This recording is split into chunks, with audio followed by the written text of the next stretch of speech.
Trump Day. All right. Yeah, okay. So, exciting panel today. We're going to be talking about the future of elections. I think everybody remembers what happened last year. We don't want to revisit that. What do they say?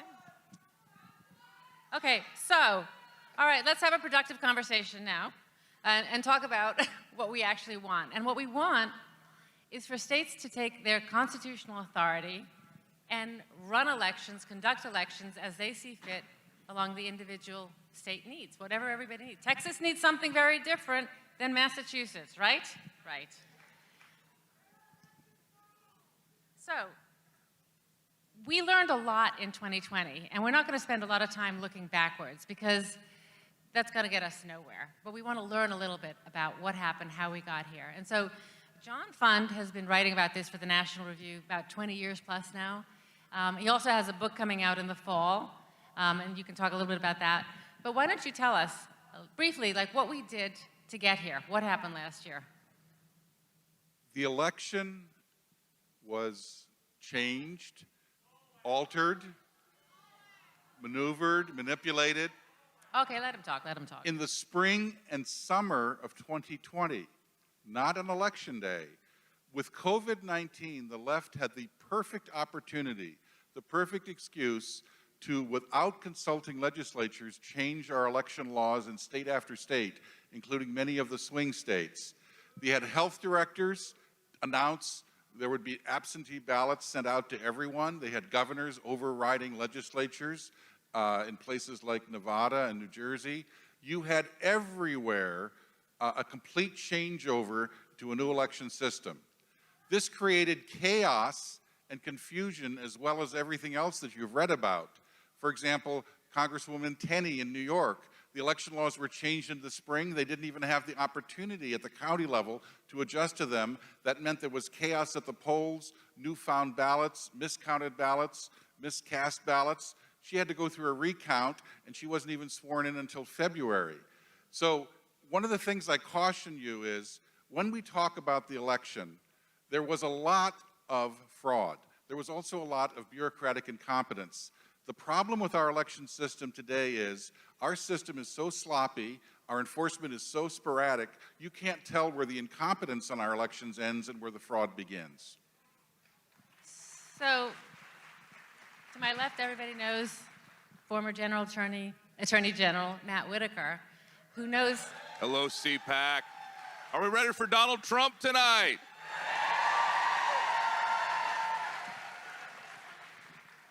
I think we can stop now, right? Yeah, exactly. Well, here he is. No, I'm kidding. So you had a bird's eye view to see what John was talking about and how they got away with this legally. How did this happen? Well, I've talked about this on Thursday with some folks here at CPAC, and one of the challenges is that while the left was going to the states and litigating, we on the right were, I think, just assuming that everything was going to be the same and didn't put in the same amount of fight.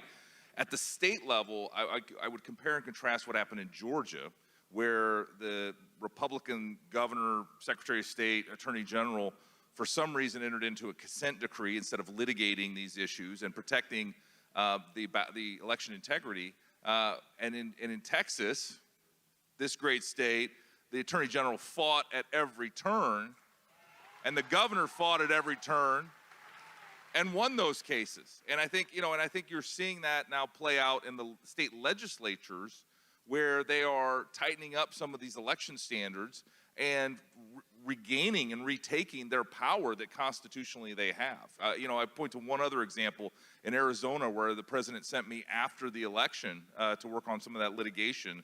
A judge ordered that registrations remain open in Maricopa County for 10 days longer than the legislature had said. They registered another 31,000 voters in Maricopa County, and the vote totals, Joe Biden won by about 10,000 votes in Arizona. And so it's those types of things, those types of small advantages that, to John's point, that were used in these kind of swing states, purple states, where they litigated and we didn't. And this time, I think in 22 and in 2024, when we take back the presidency,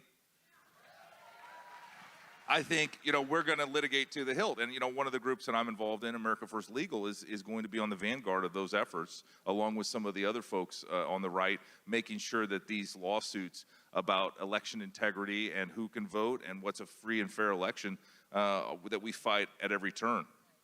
I mean, and there's no question, we have a huge fight on our hands. We were talking backstage about how this is actually going to be a constitutional issue, and we'll address that a little bit later in this conversation.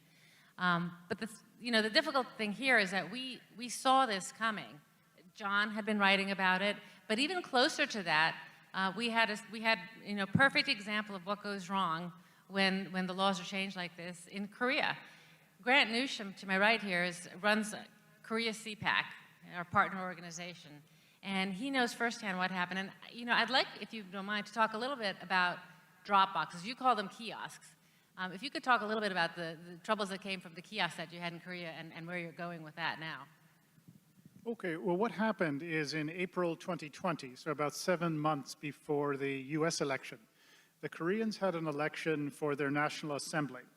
And they had substantial irregularities at nearly every part of the electoral process, from the voter rolls to the actual voting, the operations of the vote centers, the counting, the hardware, the computer networks, counterfeit ballots, just from start to finish, there was problems. And where many of the problems focused was on something called early voting, which is a couple days of voting 4 or 5 days before actual voting date.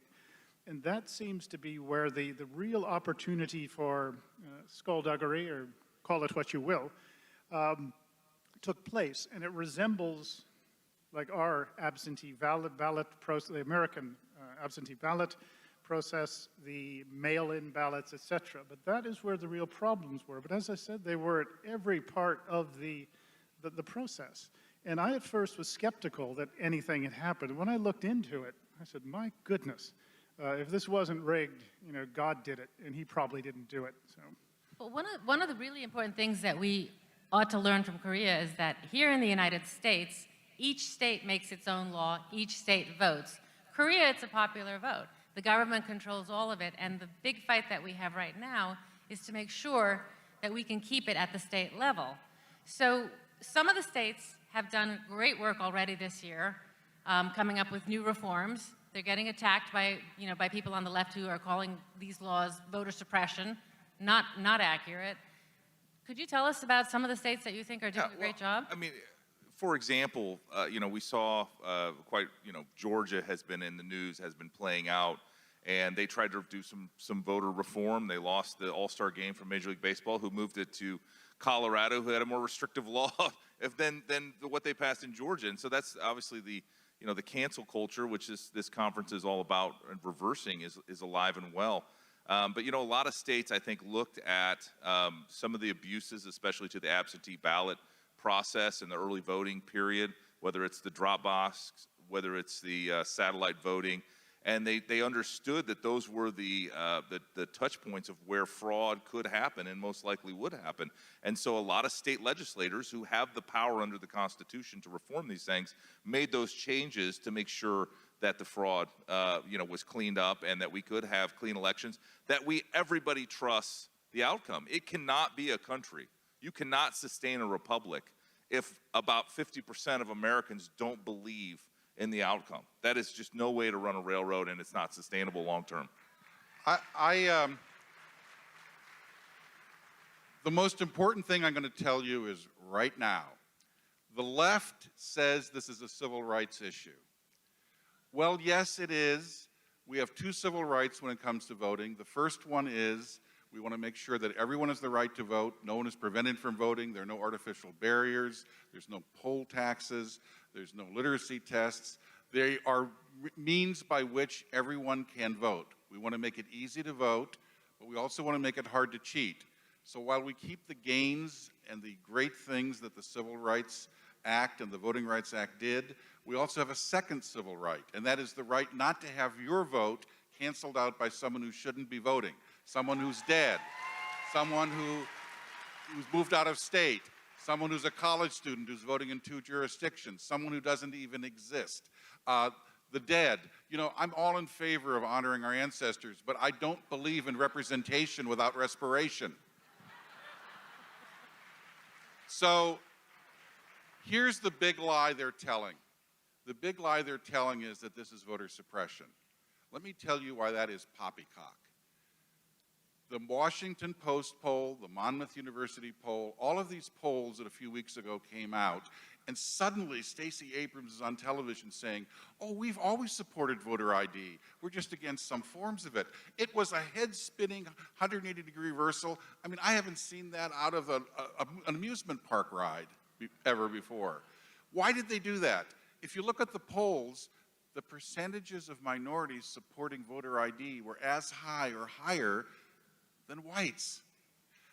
The percentage of minorities who said voter fraud was a serious problem was higher among Hispanics and Asians than among whites, and almost as high among blacks. Why would that be? Let me tell you the dirty little secret of the left. It's called projection. They project unto us the things that they are doing themselves. Their voter suppression is having machines in places like New York City and Minneapolis and Detroit and St. Louis, all over the country, where they deliver bad roads, bad schools, bad public services, and they crush the hopes and aspirations of small business owners in the minority community. Whenever reformers rise up and they try to fight the machine, fight the man, fight City Hall in St. Louis or in Detroit or in New York, what does the left do? It crushes them, and it will use any effort, including voter fraud, to do that. The head election commissioner of Manhattan admitted to James O'Keefe a few years ago on camera, voter fraud is everywhere in New York City. They bring buses everywhere. This was the head Democratic voter commissioner in Manhattan. Bill de Blasio, the mayor, fired him the next day because he spoke out of turn. The secret is they are accusing us of what they're doing. The irony is the biggest victims of voter fraud and voter manipulation in this country are minorities, and it's by the other party.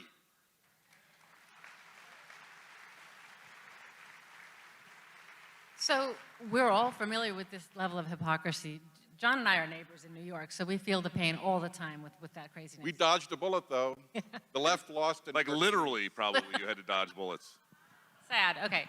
So we know about this hypocrisy, but we've seen this fight against the states now, and maybe there's a good reason for who knows. I disagree. That's not what I'm saying.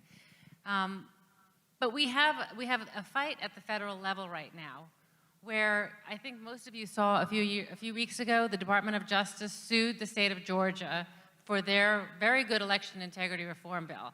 They sued them. The Department of Justice has so much power. They can do all kinds of things. And I think, Matt, you can speak a little bit to the power, what they can do, what their reach is, and why are they going after states?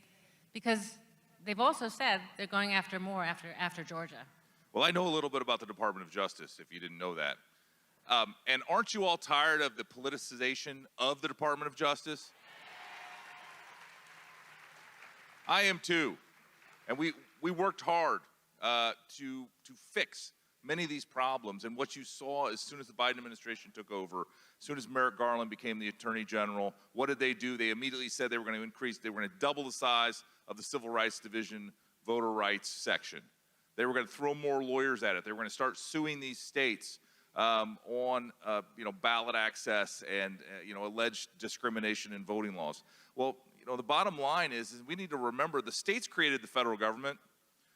And so when the federal government comes in and tells the states, even though it's their role in the Constitution, the states to make the election laws, when the federal government comes in and suggests that somehow they did something illegal, that puts everything on its head. And so we need to make sure, and we need to encourage our state legislators, our attorney generals, and our governors to never relent when the Department of Justice comes in, to make sure that the law and the Constitution is always followed, and that we don't enter into these consent decrees because we're afraid or can't fight in court. Because at the bottom line, and one of the great things that President Trump did, in addition to many other things, was he put a lot of great federal judges on the bench, including on the Supreme Court. Yeah, and it looks like we're actually really going to need that over there. Great foresight over there, because there's a lot more of this litigation. It seems the way of of the future. And you saw that with the Arizona case that just came out. Yeah. You know, the state legislator had passed certain changes to the voting laws of Arizona, and it was upheld by the Supreme Court. The Supreme Court said ballot harvesting is wrong, and states are perfectly right to regulate it and block it and put it to shame. And that it's not discriminatory, which is what the case was, exactly. So given the nature of the new Civil Rights Division, what do we need to look out for? Where are they going to go with this? Well, we need to look out, like Ronald Reagan reminded us, for anybody that comes and says, I'm from the federal government and I'm here to help. Because, you know, the federal government usually is a one-size-fits-all ideological, especially when the left is in control, ideological solution to problems that don't exist. And so the long story short is we need to watch every one of these insertions of the federal government into states trying to affect their voting laws. And we're going to see it. I think you're going to see some in 22, but I think you're going to see a renaissance leading up to the 24 election. And you're going to see really an explosion in every state of some of these laws that the legislatures have passed and a litigation of those based on you know, a theory that it violates the Voting Rights Act. The most important thing we have to do is let the states keep running elections as they have since the Founding Fathers decided that was the best course. Exactly. But there's one other thing. The second most important thing I have to tell you is this. You are all good and generous people, and you help out the cause. But I just want to warn you, not everything you see on the internet is true. There are grifters out there who are trying to take your money for election audits that don't work, election audits that aren't going to show anything, for schemes that basically don't have any evidence behind them. Check out, do your due diligence. If you buy a car, you research it. If you're going to give money to a voter integrity group, research it. There are groups out there that do good work, like the Heritage Foundation and the Public Interest Legal Foundation. Don't feed the grifters. Don't feed the grifters. Right. You know, listen, it's a great point, John. What we all need to do as good citizens is stay informed, know what the laws are. You know, there are a lot of good organizations that are trying to make sure that everybody has knowledge about what's changing at the state level. Certainly ACU is doing that, and at the federal level. And I think many of you saw certain attempts at federalizing election law failed recently. HR 1 failed, S1 failed. It failed in large part thanks to people like you who had your voices heard, and congressmen and senators heard that this isn't going to work, at least those that are listening. And the louder we are, the more they will listen. So they're not done. They're still trying to federalize, either by suing the states or bringing forward other legislation. And I think next week, they're talking about bringing forth HR 4, which really gives the Department of Justice a tremendous amount of power. Yeah, and I think we need to, at every turn, to fight these and be active. I mean, I know that after 2020 election that we all probably a little weary. We started feeling like Republican and conservatives in California and New York, where we know that we are right and we know that our way of life is working in places like Florida and Texas and my home state of Iowa. And we were frustrated, but that doesn't mean we give up. And I think the rally around the defeat of HR 1 and S1 was good. HR 4, they're going to keep coming at it. The Attorney General is right. We beat them back on HR 1 and S1. The Attorney General is right that we have them on the run. They're retreating. They're amending their original bill. ACU and CPAC has done a wonderful job alerting people what the next fight is on voter fraud. Watch their messages. Follow their advice. ACU has been a leader in this battle, and they will continue to be. So with that, we did some direct action training earlier at the beginning of CPAC, and the goal is really to get people much more involved with making the changes, restoring the way of life that we want. And we want to make it easier for you. So within the next 24, 48 hours, there'll be a petition that's coming out to tell your representatives, your federal representatives, that you want them staying out of state business. States will make the election laws, and the federal government has plenty else to do. So take a look for that. It'll be on the ACU site, but we'll also be mailing it out to you. Now, we're running out of time, maybe out of time actually, but let's end on a positive note. What do we have to look forward to in 30 seconds or less? What's coming? Well, I'll go with that one. With Korea, What happened there is the same thing that happened here. And what you've had is lawyers, academics, citizens groups, religious groups going all out to try and keep this issue alive, to fight it, to recommend new laws, and say to keep shining light onto the problem. And this is what you can do. And also what we have done at CPAC is we've memorialized the evidence. We put out 2 volumes of the evidence for anyone to review to show what happened and allow it to be verified, vetted, or challenged. You And should take a look at that. That's really good work. It's at kcpac.org. You'll really see some things that'll make your eyes open. One more word of positivity from you, John, please. If we simply just say no to the people who accuse us of being racist and vote suppressors and tell them, do you have anything else? Don't you have any new arguments? Don't you have any facts on your side? If we just say no to them, and if we have the courage to pass in the states the kind of laws that the Attorney General mentioned, I can guarantee you we are going to have a freer, fairer, and more transparent election system next year than we had in 2020, and an even better one in 2024. They're running scared. Time is not on their side, it's on our side. And we are happy warriors. Don't give up. Don't ever give up. God bless you all. Thank you, thank you. Following John out. I think we follow John. All right, welcome back, everybody. We are going to be having panels of speakers throughout the day, and then President Trump ending CPAC at 3:30 today Central Time, where he will be speaking to crowds here